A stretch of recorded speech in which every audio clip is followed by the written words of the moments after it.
Adyaw ka dyan pagsalig sa panahon na to kuman. Adyaw pag-ijay-jam kung dili mang binabangay ka. Pasok, Kuya Kim Kong.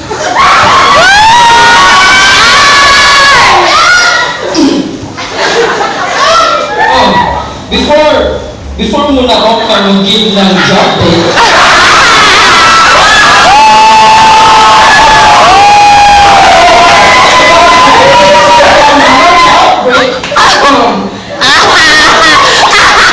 mag-job muna ka lang.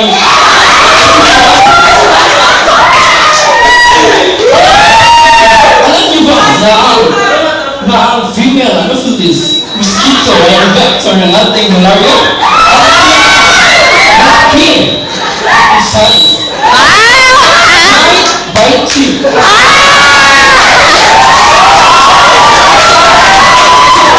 Brown colors. At ito ay makikita lang sa mga tropical countries tulad ng Philippines. Okay? So ngayon, kasama ko ngayon ang Chief of Hospital, si Ms. Mary Vivian C. Alves. Dr. Mary Vivian C. Alves at may questions, okay? So, ano po ba ang ating census ng mga malaria cases sa ating Palawan General Hospital?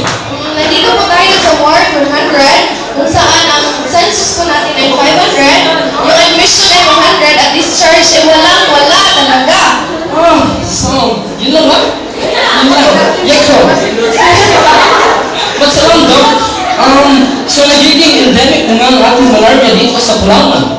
At nag-declare na ang local government ng state of calamity dahil sa outbreak na ito.